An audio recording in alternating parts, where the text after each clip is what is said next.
And I'm going to start again. I'm going to take a deep breath, swig a little bit of Diet Coke. I promise it's not red wine. I wouldn't have that. We're going to have a look at electional astrology now.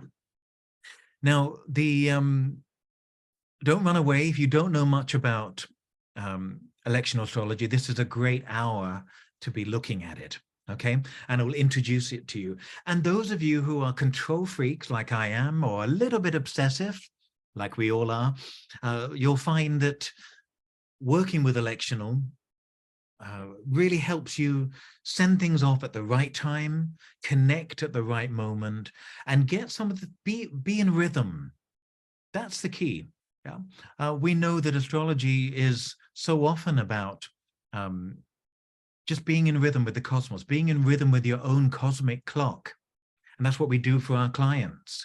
And sometimes we know that if we start things at a particular time, we sometimes have nothing but trouble or nothing comes of it. And then other times we start at it and it just moves quickly, it moves swiftly. Yeah? And this is really the art of electional astrology. Just as a reminder, and let me just take you to the LSA's site for a second. We cover electional astrology in year 3, and we do it in term 2, that's 302 here. And we do a little bit in 303 as well. That's the first thing. If I want to search electional or elect, I also did a weekend late last year called The Art of Electional Astrology. And that's a complete weekend. It's about 8 hours of what we're doing today, but in greater detail.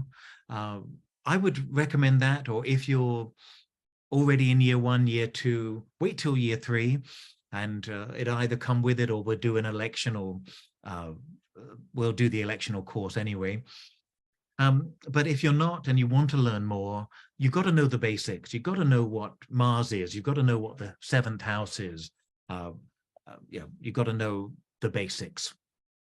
But why not have a look at that? Because if you get a feeling for it, or you get an interest in electional astrology, it'll improve the quality of your life. In my experience, I can promise you that. Okay. There is the school of thought, and I still have this in the back of my head, that doing it at any time you like, it's going to reflect that. The chart will reflect what will happen. Yeah, but the key to electional is to do it at a time where things are without difficulty, without obstacle, or they just happen quickly. You connect to the right people, and you don't have to always go through the regular difficulties. So it's not going to change everything in your life by simply electing the perfect moment. It just doesn't work like that, you know. I'm not going to, I always use this example, I'm not, even if I find the perfect moment to apply to the NBA, the National Basketball Association in America, I'm not 7'5". I'm not going to get in. Yeah. Or if I've got no acting talent, applying for an interview at RADA or one of the big places, and I can't act for the life of me, that's not going to help. It might be a good day. I might get the interview, but I probably won't get invited in. Yeah? So electional can't turn a sow's ear into a silk purse, but it can help you. If you are a silk purse already, it can help you find the right owner for the right situation. Yeah. Now, lots to teach you on this, which I'm not going to do today, but I'm going to focus on how to find a happy moon. And this is essential in whatever we're doing. Okay. Now, a couple of standard points. Now, what I've done is I've set the chart here. Hopefully, let me know if you can't see the chart here. But I've set it for 0 Aries, a bit like the solar chart for Aries. Because we're not worried at the moment about houses. We're not worried about anything. We're not worried about angles. We're simply looking at the moon. And that helps us not get distracted. We can see that the moon is in the 3rd house, of course, because it's in Gemini. So we'll get a double whammy. So I like, when I'm teaching it, particularly with the moon, to just stay with the planet in the sign and to leave the natural houses there and not be distracted by any other movement. Okay, so today we've got the moon in Gemini. Okay? Now, while the moon travels through Gemini, it's going to be making certain aspects, connections, dialogues, whatever you want to call them. It's going to make certain aspects to other planets. Okay, so let's take it back a few hours earlier today when the moon moved into Gemini. Okay, here we go. So UK time, this is before we changed the hour, and hopefully that hasn't disrupted too many of you today. We changed to summertime today. America changed it a few weeks ago, so we had a few students turn up at the wrong hour. I wonder where the hell we were. So about 1:45 this morning, Universal Time, Greenwich Mean Time, the moon moved into Gemini. We can see that. Okay. Now, to keep a happy moon, we want to look at the future, what we call the applying aspects that the moon makes. Yeah. So let's take a look at what it will do. And I'm going to give you a very simple good and bad guide, okay? Or a good guide, or a guide to good and bad. That's what I should say. What we're wanting is the moon to be happy. And the moon is happy when it's speaking to the so-called benefic planets. Now, in natal astrology, you won't hear me use words like benefic and malefic and debilitated and all that crap, because ancient astrology came from looking at the best times for the king or queen, the monarch, to declare war or to sign a treaty. The astrologers were used for electional astrology or horary astrology. They go back. But with natal astrology, with the emergence of psychology in the last 130 years, we really are, modern day psychology, shall I say, we really are going beyond. So if you've got, natally, you've got a planet in a so-called debilitated position. Too many people do amazing stuff with that for us to think of it in a negative way. I know people still teach that, and I try to do battle with that almost every week of the year by saying, look, don't look at it in such a narrow way. Don't make your own view debilitate the client. But with electional and horary, we think in terms of what is simplest, easiest, more flowing. And so the moon is happy when it speaks to the sun, when it speaks to Venus, and when it speaks to Jupiter. Yeah. The moon is also quite happy with Mercury. Mercury is very neutral, really. The moon is not so happy when it's speaking to Mars and Saturn, the so-called malefics. Oops, the so-called malefics, because they're disruptions, and the moon wants comfort and peace and flowing and safety. Yeah. And all the planets want what they want, and they find Mars and Saturn a little bit more difficult. And then we have the outer planets, which of course the ancients didn't know existed, or if they did, they kept it well hidden or quiet. But Pluto, Neptune, Uranus, Neptune, and Pluto also cause disruption, sometimes what it feels like beyond the control of the daily life and the daily pattern. So what we want is the moon to be happy and in future applying aspect to Sun, Venus, and Jupiter, particularly. And particularly, we love trines and sextiles. Trines are 120 degrees, sextiles 60 degrees. Okay, the conjunction can be useful sometimes as well. So these are the three priorities. What we want to avoid, so I'm going to put a little plus there. There we go. These are all the quote unquote good things that we want the moon to have to be happy. The so-called disruptive things are Mars and Saturn, Uranus, Neptune, and Pluto, as well as the square and the opposition. In traditional astrology and electional, we don't tend to look at the quincunx. We don't look at the sesquiquadrate. But again, these can be minor disruptions, minor irritants. Okay, so these are the things that we want to focus on. for a happy moon. A difficult moon or unhappy moon could be one that in some way is speaking to all of these things by aspect, difficult aspect. Okay, very simplistic, I know. Natally, we don't look at these things in the same way. We don't. Remember, though, that a happy moon could be a happy moon to start a diet. That could be moon trine Saturn, where you need discipline, you need denial. Or maybe a moon trine Mars could be a great time to start training for a marathon. Maybe moon trine Saturn might even be better. Okay, so these so-called difficult planets, the malefics, have their uses. Yeah. So we have to think about that too. So a moon trine Saturn would be great to say, okay, this is the day I give up sugar. Or moon trine Mars, this is a day where I enter a competition. So we don't want to avoid them completely. We just want to prioritize the so-called benefics, Sun, Venus, Jupiter. And the Sun is often considered benefic, even though traditionally it's just Venus and Jupiter. And we certainly want to have happy trines and sextiles. I think it was Russell Grant, the Sun Sign Astrology, years ago, used to sign off letters and books wishing you trines and sextiles. I used to think, oh, okay, I like some squares sometimes too. So don't be afraid of the difficult stuff, but it's got to represent what you're looking for.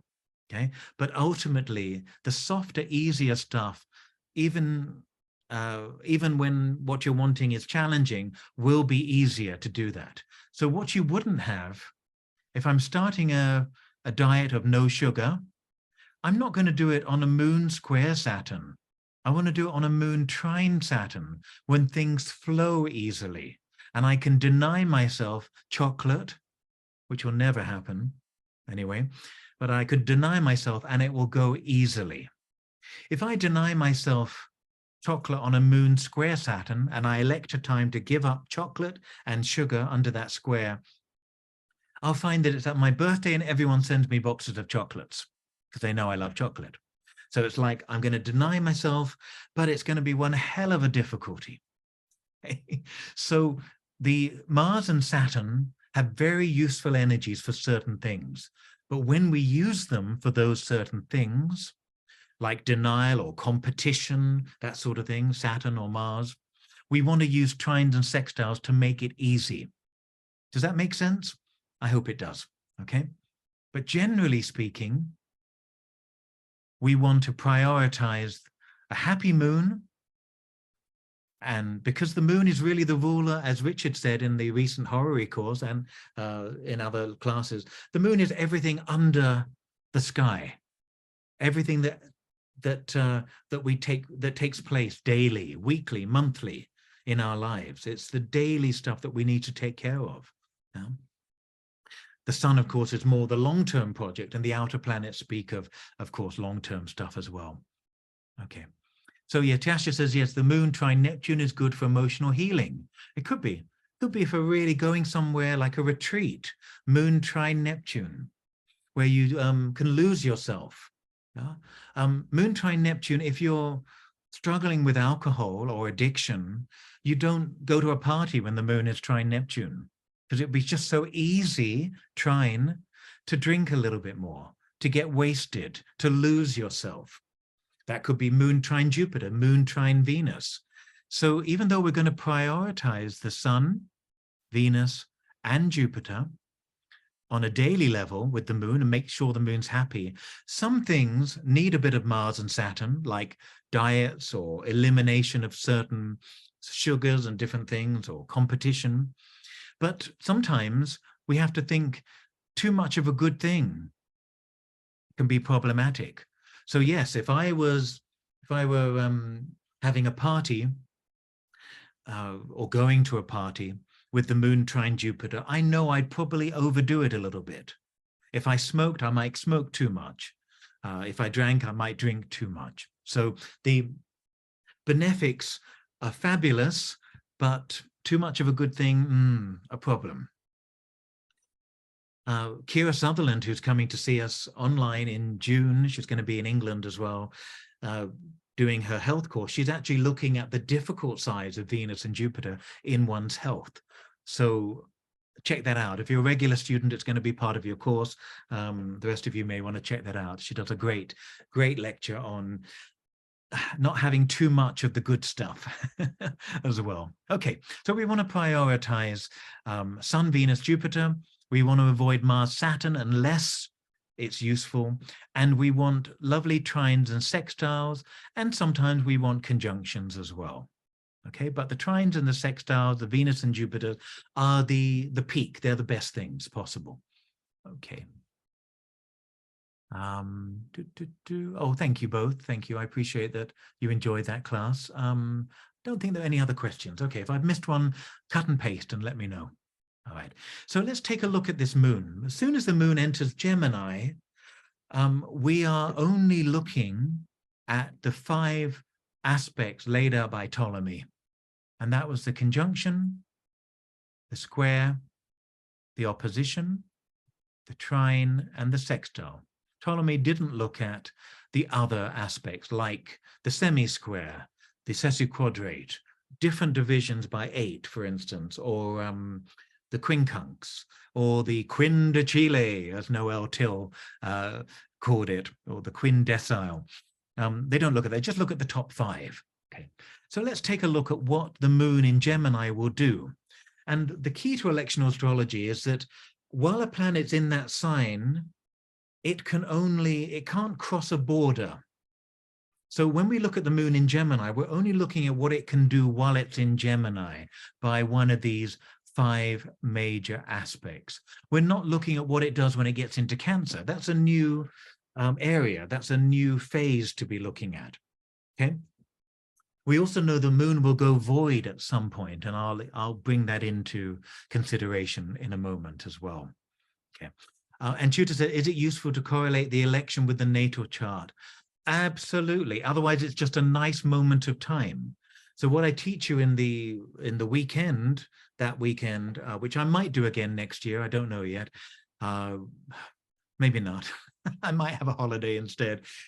What I teach you in that course is it doesn't mean anything. It's just a good moment of time. It doesn't mean anything unless you align it with your natal chart. Okay, that's the bottom line of electional astrology. Otherwise, it's just a great moment of time. Yeah. Okay.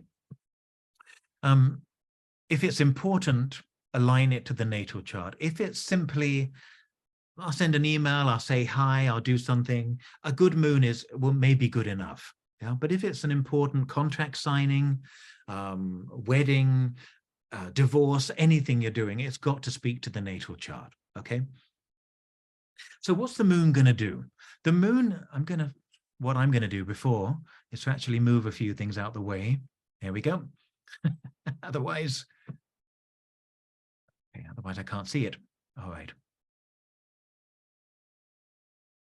So I'm going to change the color for a moment into green. All right. Don't say I don't like change. All right. So here we go. Here's the moon. Now, while the moon is in Gemini, it's not going to speak to Mars because they're only one sign away. It doesn't speak by aspect to Mars. So the moon is not talking to Mars in Gemini. Everyone see that? It's not going to, that would be a semi-sextile pretty early on, but we don't consider that. The moon is not going to speak to, hang on, it's not going to speak. Let's have a look. Here we go. The moon is not going to speak to Venus or Uranus either, because they're just one sign away. They don't come under those 5 major aspects. The moon will speak to Mercury. It would be a sextile. The moon will speak to Jupiter, and the moon will speak to the sun, all by sextile. The moon eventually will square Neptune, and early on it will square Saturn. And early on, very early on, it will trine Pluto. So out of the 9 bodies that the moon can speak to, it can't speak to itself, of course. It's going to speak to 1, 2, 3, 4, 5, 6 of them. but it can't speak to Venus, Uranus, or Mars. Does everyone get that? Okay. So the moon will, as Raphael asked, the moon will, the first thing it will do, if we see, it's at 0 degrees. The first planet in earliest degree is Pluto. So the first thing the moon will do when it gets into Gemini, very early on, within the first 10 minutes, will trine Pluto. Once it's gone past that exact aspect, it's left it. Now, with natal astrology, we use an orb of up to 8 degrees sometimes, up to 10 even. If you're with the CPA, maybe 15. We used to tease CPA people about that. But in electional astrology, it's either heading towards something, applying towards something, or it's separating. And once it's done the aspect, it's separating. So you can't use it after that moment. Okay? So you can't say, oh, well, the moon's at 2, it's trine Pluto. No, it's gone past. It can only trine what, or sextile or square, what's going to happen in the future. Okay? So the moon will trine Pluto. That could be an intense beginning. Yeah, it's very short-lived, etc. It's just there for a few minutes, then it goes past and it starts heading towards things. Okay. What it will do next is it will square Saturn. So if you're wanting a happy moon, you've got to have a moon that is after 2 degrees of Gemini, because it needs to get past that square to Saturn. You don't want that in the future. You don't want to say, I'm going to get married, the moon's in Gemini, and the first thing it's going to do is square Saturn. You know, that might be a really unhappy honeymoon. For example, I'm being flippant here as well, of course, but so we would want to wait. Let's move this forward. We're going to want to wait for the moon. There we go. We'll move the moon. Now, the moon has passed the square to Saturn, so we can no longer suffer with that aspect. So let's get rid of that, and let's get rid of that one. Okay. So what's the moon going to do next? The moon will sextile the sun. Okay, so it's already gone past Pluto now. There we are. It's already gone past Saturn, and it's going to sextile the sun. And what's left are 3 sextiles and a square. Okay, so if you were using the moon today to have a happy moon, you've got 3 very good aspects. You've got 1 to the sun, a benefic, yeah, that's very nice. You've got 1 to Mercury, that's about communication, etc. It's not good or bad, it's always an intermediary and also a sort of middle in-between type of energy anyway. But you've also got a sextile to Jupiter, okay? So now you've gone past the moon square Saturn, pretty much a minute after that, a minute of degree, or you could wait for a degree if you can.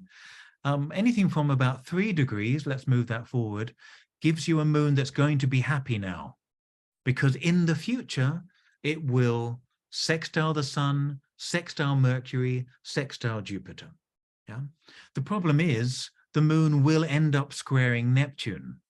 Now, traditional astrology will say to you, don't worry about it. Neptune doesn't exist. We don't use it. And even modern astrologers will say, okay, for something that's not too important, it doesn't matter that the moon's last aspect is a square to Neptune. I would always try to have the moon's final aspect to be something helpful and useful. Okay, but sometimes you can't have that because, for example, Pluto has been at the final degrees of Capricorn for years. And even if you have some great lunar aspects earlier, it's still going to have to, in some signs, connect to that Pluto. Okay, so the moon in Gemini is a happy moon most of the time, once it's gone past 2 degrees at the moment. In a few weeks' time, in a month's time, when the moon goes back into Gemini, the configurations may be quite different.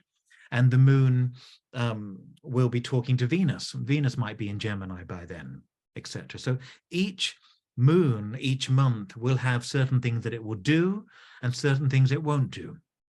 Okay. Emmy asks, would a hard aspect from the moon to Venus or Jupiter be a bad thing?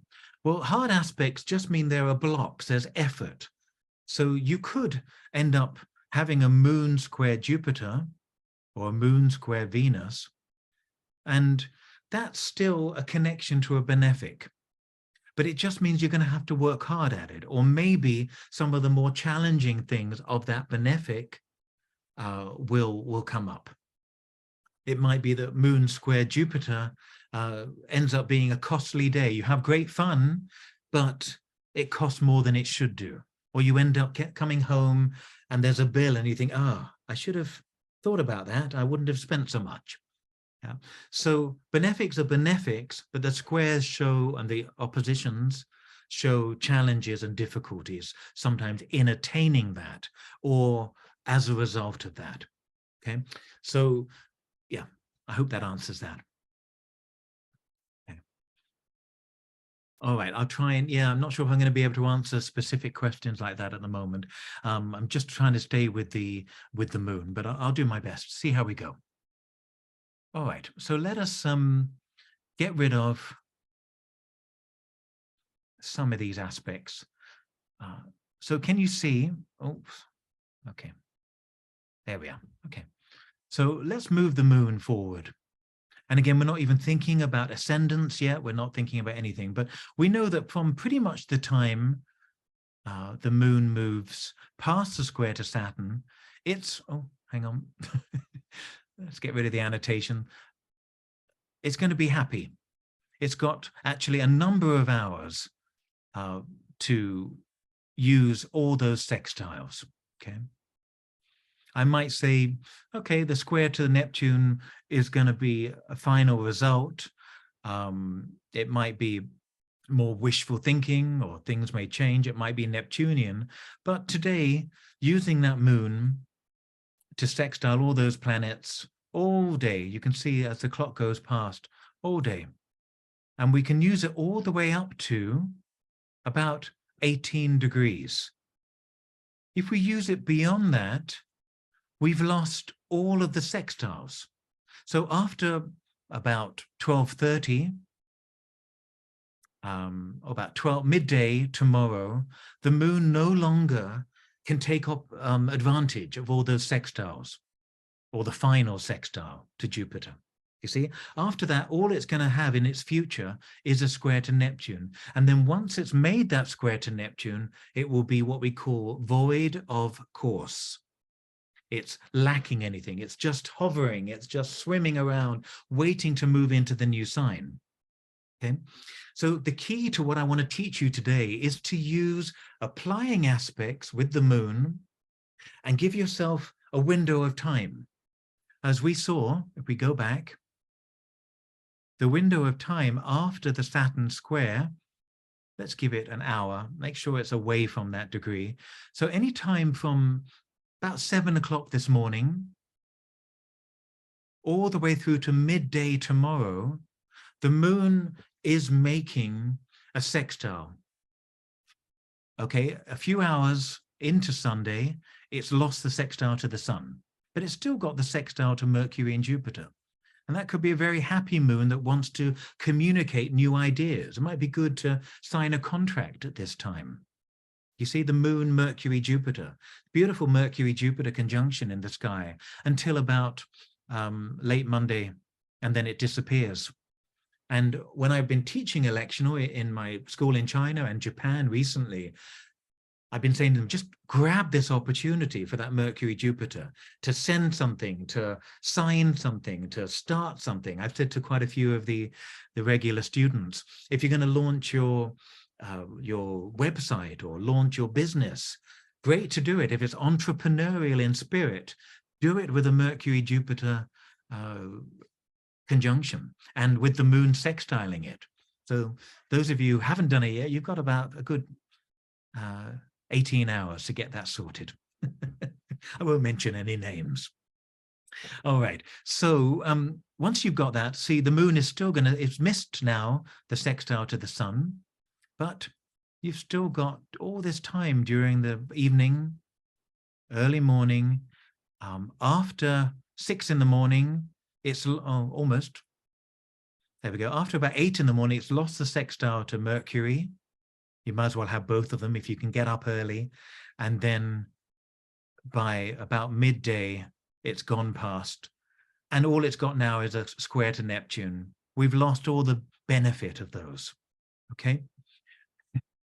And then once it's reached that square to Neptune, exactly the minute after, roughly about 2:40 in the morning, UK time on Tuesday morning, it now becomes void for the rest of its time in Gemini.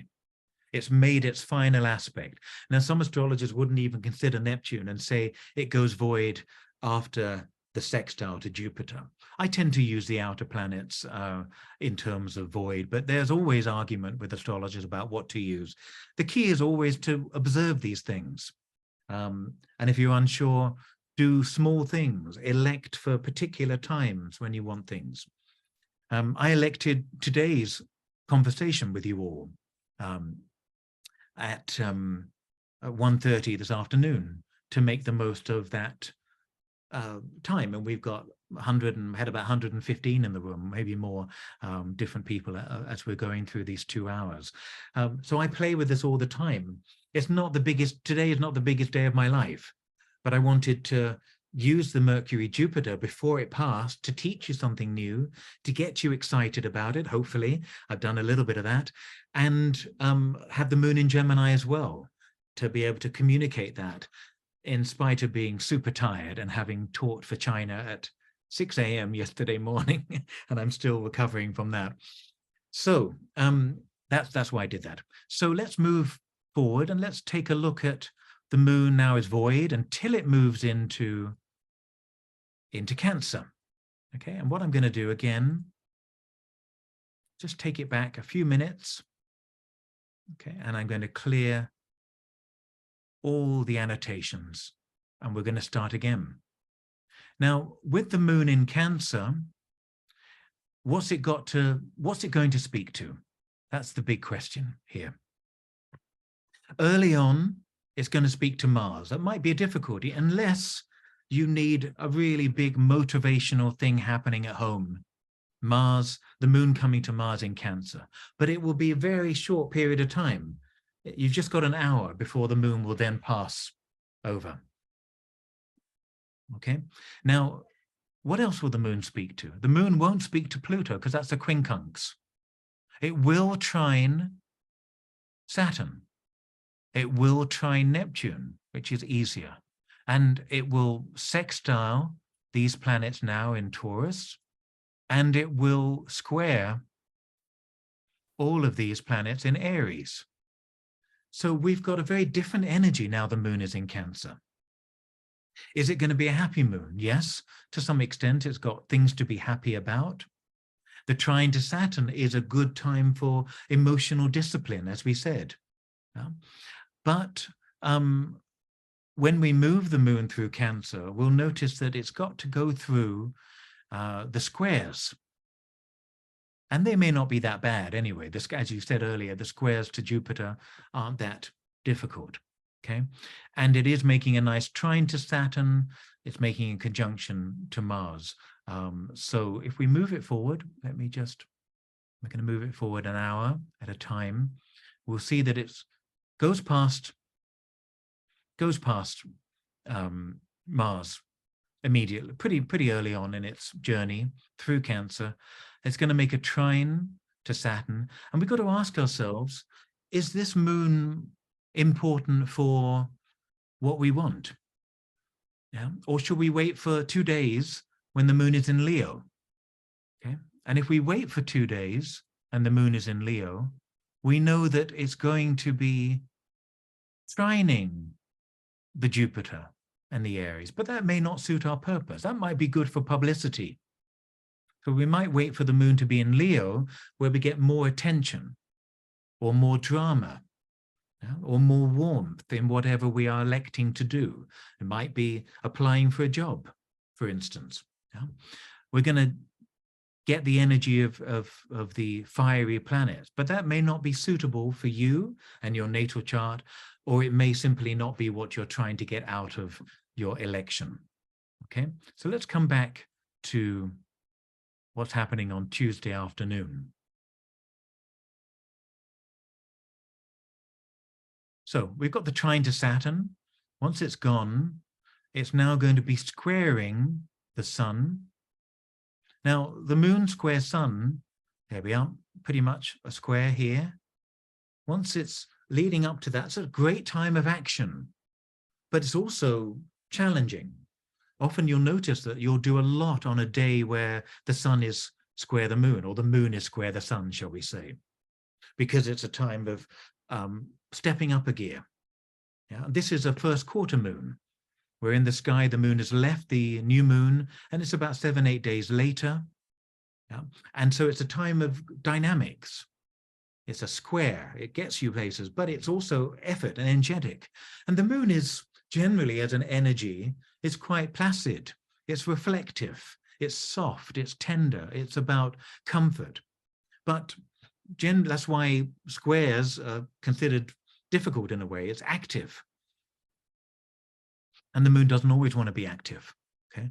But again, depending on what you want to do, and maybe somebody wants to tell me what you're thinking of in this coming week, if there's something you want to do towards the end of the week, just pop that in the chat box. Say if there's something important you want to do. Have a think about that. Okay. But as we know, as the moon goes through Cancer, it's going to square all the Aries stuff. Okay, B wants to raise money for a crowdfunder. Now, the moon in Cancer, how can I put this without offending half of the population? Moon in Cancer is about clinging on to money. It's a bit tight, isn't it? Not always in the natal chart, of course, but it does mean that it will hold on. It may be caring, but it's sort of, well, okay, I'll hold on to this.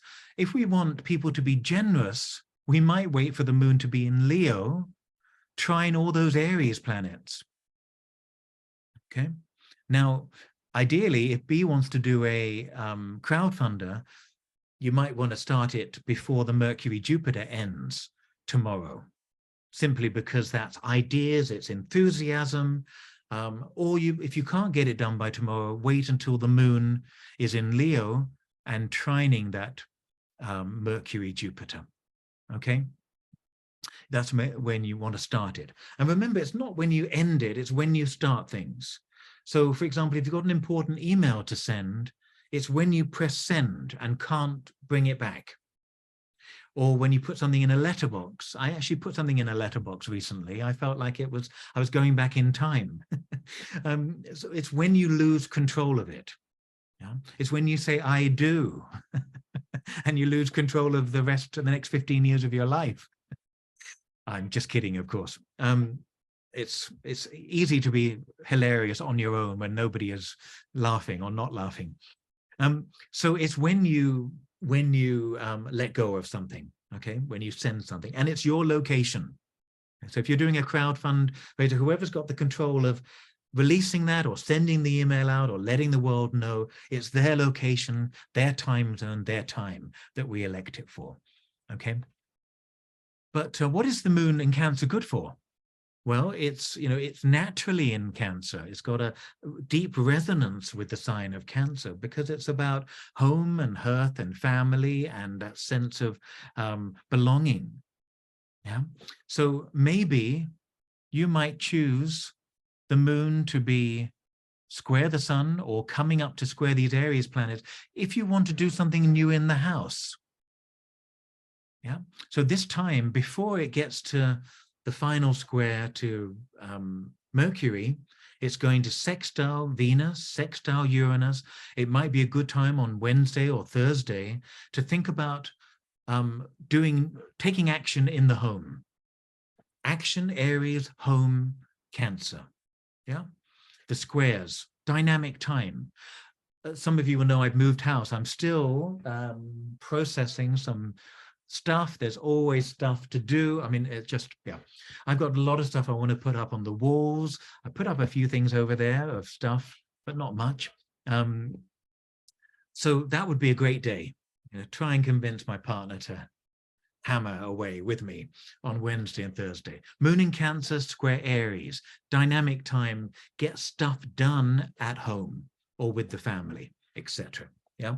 So think about that. That's what we have to do to understand it. It's not just a happy moon. It's got to be a suitable happy moon. Yeah? So let's move it forward.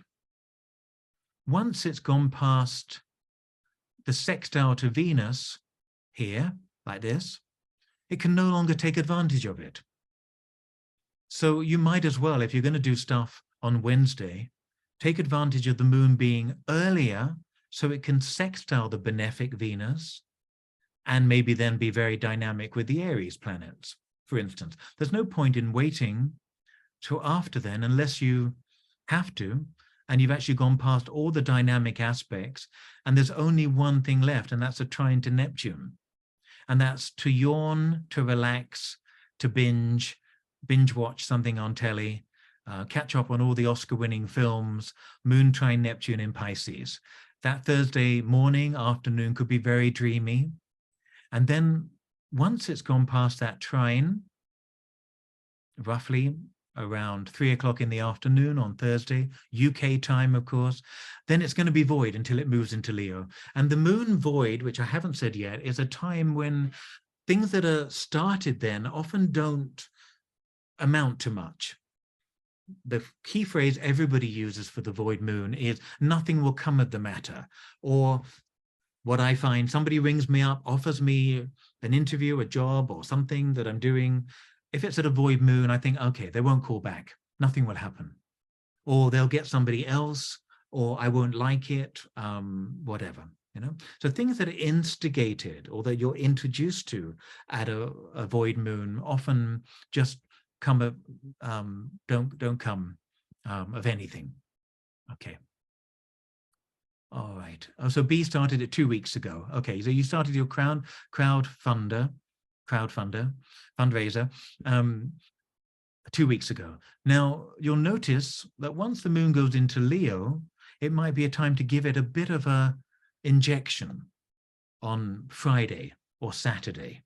Now, when the moon is in Leo, what's it going to do? Well, first of all, it's going to encourage you to do Leo stuff for those 2.5 days. That's the key. Remember, it's in Leo. So it might be a time to announce something, to proudly put something on show, yeah? To demand attention or command attention, depending on how Leo you want to be.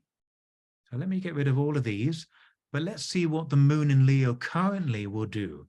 And this very much depends on where the other planets are, of course. A moon in Leo isn't always going to be happy.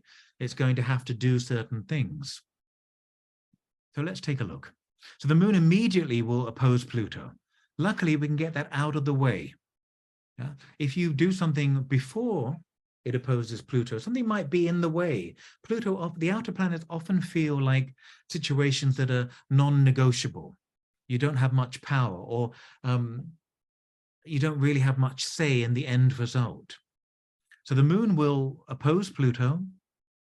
It won't speak to Saturn. Leo and Pisces don't have one of the 5 natural aspects that we've been talking about. Okay. And again, remember, we want to prioritize the trine and the sextile, and often the conjunction as well. The moon isn't going to speak to Neptune either. The moon won't speak to Mars. It's only one sign away, not an aspect that's loud enough, shall we say, dramatic enough. Okay.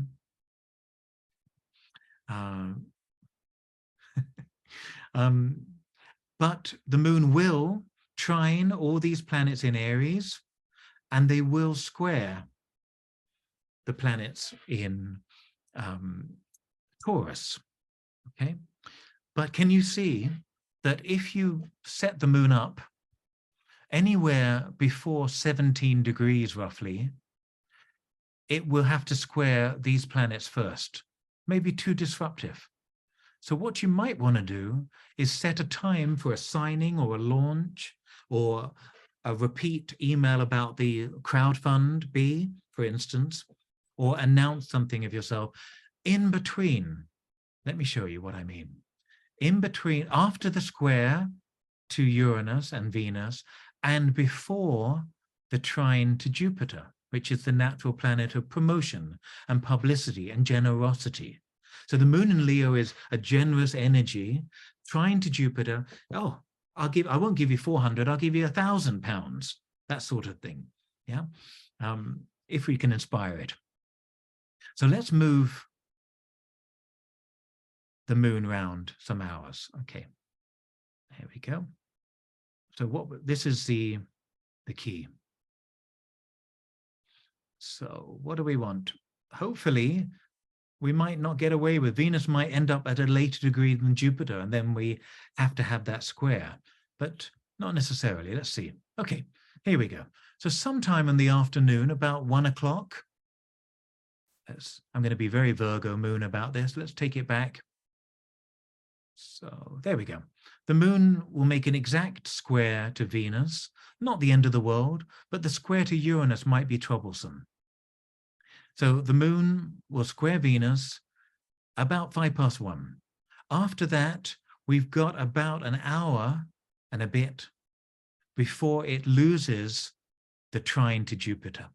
Okay, so this is where you get obsessed. This is where you say, on Saturday afternoon, between 1 and 2, I'm going to be doing the following things. And everyone's waiting for you at the pub or the restaurant, and you're doing some astrology because that's the best moment. So let's take a look at when that's over. So about 1:05, the moon has left Venus now. Let's give it a few more minutes and just say 1:10.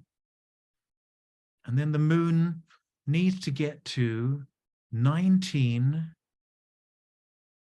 And of course, Jupiter is moving a little bit slowly. Okay, so this is about between 1:10 and about 2:20 on Saturday afternoon. We've got a moon in Leo trine Jupiter. If we leave it till after that, we've lost it. And we've only got a moon trine Mercury, which is nice, but you might as well take advantage of Venus and Jupiter if you can.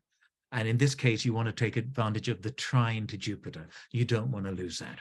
So I've just given you a date this week, at the end of the week, on April the 1st. It's April Fool's Day. I promise you it's not a joke. Between 1 and 2 o'clock in the afternoon, those of you zooming in from California, that's an early rise, of course. Okay, so the moon trine Jupiter is a lovely aspect to have. Okay, and you've got an hour and about hour and 10 minutes to do it. Now, the real art, so that's a happy moon for promotion, a happy moon for announcing something, for being generous, entering a prize competition, doing a lottery ticket. Not too much. Don't blame me if you don't gamble too much. But it's a great gambling moon. Yeah. In fact, that day is my mum's birthday. I'm taking her out to a restaurant with some family, and then I'm taking her to the casino, which is her favorite place to go, particularly on her birthday. So we're doing that for her. Unfortunately, the meal might not be over till about 2:30. So we might miss that beautiful aspect for her to win a fortune on. But you know, recently, last summer, not that recently, I was in Mexico, and I looked at the moon in Leo, and it was coming up to conjunct Venus and trine Jupiter, I think. And I said to my mother-in-law and my partner, we were looking at casinos, and I said, where's the casino? I said, I want to get there, and we got to get there before midday and have some fun. And my partner and my mother-in-law won a few $1,000s. They couldn't believe it. They were very excited about it. And they're both quite Scorpio Capricorn. They do not part with their money very easily. They control it. And both generous, but careful. And we had a fabulous day. Unfortunately, I think I stayed a little bit too long. And I think the aspects had passed, but we all came out winning quite a bit of money that day. Not recommending it if you're, I'm not promising anything, but often these aspects can be great fun, particularly Moon, Jupiter, fire signs, taking a risk, having a gamble, for example. But remember, each moon is happy for a particular process, depending on the sign it's in. And once it's in that sign, the key, this is what I was going to say, and I just got distracted. The key is to then use that hour to try to find the best chart with the best angles, okay? So I'm going to take this back. And this is where we go from having a happy moon to fitting this to the chart of the moment. Here we go. So about 1:10, let's just say, I'm now going to select, going to get rid of all of that stuff. And this is the art of electional astrology. You take the window of time for a happy moon and then look at where the angles are, where the planets are in that time period, and then choose the minute you want. Okay? A happy moon is a happy moon anyway, but you want it to fit into your chart so you win the $1,000, or you sign the contract, or you get married at a time that is personal to you. So what I'm going to do now is edit the chart. And we do this, by the way, in that weekend art of electional astrology. Absolutely. This is what we teach you. But we start off with the happy moon. I'm going to just use equal houses, use whatever house system speaks to you. I also want to include the houses and the angles, etc. Okay, so now I've got between, I'm going to move, just say it's 1:10 to 2:10. I've got angles from 5 Leo rising to 16 Leo rising. And I've got a midheaven from 13 Aries in that hour all the way up to 29 Aries. Okay. So in that hour, I'm probably going to choose, be quite honest, I'll show you this. I'm going to move it forward and I'm going to choose a chart where Jupiter is very close to the midheaven. There we go. I'll choose that minute, maybe 1:30. I happen to have Jupiter 8 degrees Aquarius. Yeah. And so that becomes personal for me. I could wait. My Sun and Venus are about 23, 24 Aries. I could wait until the midheaven is the degree of that. Yeah. Depending on what I want. Then I have my Mars here. All depends on what I want from that. So I've got an hour window of time with a very happy moon for particular activities. And then I put the chart back up with the houses, have a look at what I can choose from there. And this happens to be quite a lovely moment. I just happened to choose this. I didn't, this wasn't planned in advance. One of the things I learned from Deborah Holding, one of my favorite traditional astrologers, probably one of the few favorite traditional astrologers I have, who really has got a tremendous insight as well as the traditional knowledge, is when in doubt, or if you want to just choose something to be successful, get the moon to trine Jupiter on the midheaven. And that's a lucky, all-in inclusive winning time. Okay. So for me, because Jupiter is involved, my natal Jupiter is at 8 degrees Aquarius. Oops, hang on, there we go. Roughly, I might choose this moment of time, 1:30 on Saturday, because Jupiter's on the midheaven, the moon is coming to trine Jupiter on the midheaven, and my own Jupiter is on the descendant. That could be a great time. You might even get an email from me that's pre-recorded and will get sent at that time. That's a fabulous moment in time for promotion, for winning, for doing Leo Aries stuff. Okay. All right. So we come to the end of the hour. Remember, we find a happy moon.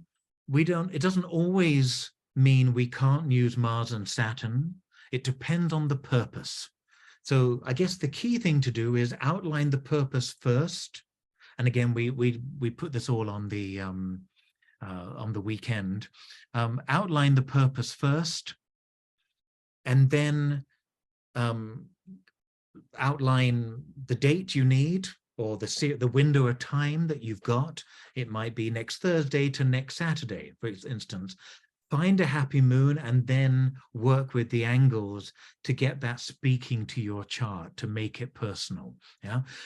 Electional astrology is not perfect. You will not find the perfect chart. There'll always be challenges, always difficulties, different things that you need to be aware of, or at least navigate. Yeah, but you'll love it. I hope you'll love it. You'll get into the flow of it, and you'll think, okay, this is a great time. This is a window of time, and then you fine tune it.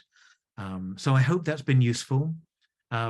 Feel very welcome to look at this video again. I'm going to upload it a little bit later today, and I hope it's been an interesting time. Okay, thanks everyone. We'll see you all soon. Just to remind you, what have I got? You've got the freebies, the student extras if you're a student. The new prospectus will be up there in the coming week, along with the London dates. We're going back into London, and we're staying online as well. So we'll see you all. Thanks for your lovely comments. Hope it's been useful. And thanks everyone for your support and your love of astrology. Got a very special event coming up at the end of the year. I'm going to tell you all about that. I'll probably choose this time to tell you all about that at some point. Okay, have a good one. See you soon. Bye-bye. Thanks, everyone.